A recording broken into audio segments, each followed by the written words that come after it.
तुम तुम मेरे बेडरूम में क्या कर रही हो? साहब, मेन साहब नहीं है तभी तो मैं यहाँ हूँ। क्या मतलब? और तुमसे किसने बोला कि इस बेडरूम में आके इस तरह सोने के लिए? हटो यहाँ से। और काजल कहाँ है? दरअसल साहब, मेन साहब तो ऑफिस चली गई। अब मेन साहब ने बोला था कि उनके पीछे से आपका अच्छे से ख्याल रखना मेरी जिम्मेदारी है। तो मैंने सोचा कि आपको उनके पीछे से अकेलापन महसूस ना हो, तो मैं आपको थोड़ी कंपनी दे दूँ। तुम पागल हो गई हो क्या? तुम्हें अच्छे से पता है कि मैं अपनी बीवी से कितना प्यार करता हूँ और कितना लॉयल हूँ मैं उसके लिए। और ये मत भूलो कि तुम इस घर की नौकरानी हो। अरे साहब, यही तो प्रॉब्लम है कि मैं इस घर की नौकरानी हूँ। अगर मौका मिलता तो मैं इस घर की मालकिन भी बन सकती थी। और साहब, अब आप इतने भोले बनने का नाटक मत करो। मैंने देखा है आपको कई बार, जब मैं काम कर रही होती हूँ तो आपकी निगाहें मुझ पर ही टिकी होती है। बहुत बार नोटिस किया है मैंने, पर सही टाइम नहीं मिला आपको बोलने का। लेकिन अब जब मौका है, दस्तूर है, मेम साहब भी घर पे नहीं है, तो क्यों ना इस मौके का फ़ायदा उठाया जाए। लगता है तुम्हारा दिमाग खराब हो गया है।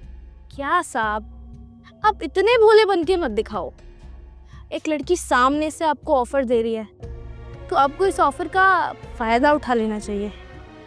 आप क्यों इस मौके को अपने हाथ से जाने दे रहे हो? रही बात मेम साहब की, तो मेम साहब को पता नहीं चलेगा ना, मैं बताऊंगी और ना आप, तो कैसे पता चलेगा? अब जल्दी से आ जाओ। मतलब तुम ऐसे नहीं बोलोगी, तुम्हारा हिसाब तो मैं कर दूंगा। ईशान,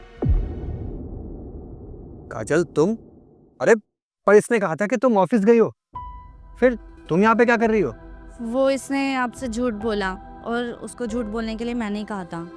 तुमने कहा था, मतलब तुम चाहती थी कि मैं अपने घर की नौकरानी के साथ ये सब करूं?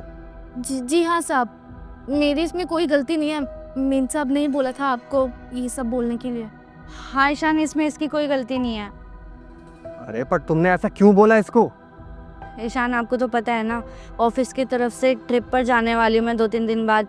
तो मेरी जो दोस्त है ना इशिता, उसने बताया था जब ऑफिस से वो गई थी ना ट्रिप पर, तो उस वक्त उसके पति ने उसको धोखा दिया था। तो बस वही डर मेरे अंदर बैठ गया था कि कहीं तुम मुझे धोखा ना दे दो, इसलिए मैंने तुम्हारा लॉयल्टी टेस्ट लिया। वाह यार, मतलब दुनिया वाले कुछ करें तो समझ में आता है, लेकिन अगर मेरी बीवी मुझ पर शक करेगी तो कैसे चलेगा? हम दोनों ने लव मैरिज करी है और हम दोनों को शुरू से एक दूसरे पर भरोसा था। अरे रही बात शक की, शक तो मैं भी कर सकता हूँ, क्योंकि आए दिन ऐसे न्यूज़ आते रहते हैं कि लोग लव मैरिज के बाद भी एक दूसरे के लॉयल नहीं होते।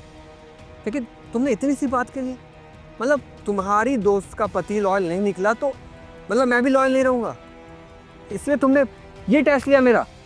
अरे ईशान, कोई बात नहीं, वैसे भी पति पत्नी के बीच में तो ये सब चलता रहता है ना। लेकिन अब ऐसा कुछ भी नहीं होगा। मुझे आप पर पूरा विश्वास है कि आप मुझे कभी धोखा नहीं दोगे। बेशक तुम्हारे मन को शांति मिल गई होगी, लेकिन यहाँ पे जो मेरा विश्वास टूटा है ना, उसका क्या? तुम्हें पता है तुम्हारी इस हरकत की वजह से मुझे कितना बुरा लगा है? तुम मुझ पर शक करती हो यार, और तुमने सोच भी कैसे लिया कि मैं अपने घर की नौकरानी के साथ इस हद तक गिर जाऊंगा? यार हमने लव मैरिज किया है, मैं तुमसे प्यार करता हूँ, लेकिन शायद अब वो प्यार प्यार नहीं रहेगा। ईशान प्लीज़ मुझे माफ़ कर दो। मैं तुम्हारे साथ तो रहूंगा और तुम्हारा साथ भी दूंगा, लेकिन तुम्हारे ऊपर वो विश्वास कभी नहीं कर पाऊंगा। ईशान एक बार, मेम साहब को एक गड़बड़ हो गई क्या बड़ी? अरे नहीं, तू चिंता मत कर, तू जाकर अपना काम कर। मैं बहुत अच्छे से जानती हूँ कि इनको कैसे मनाना है।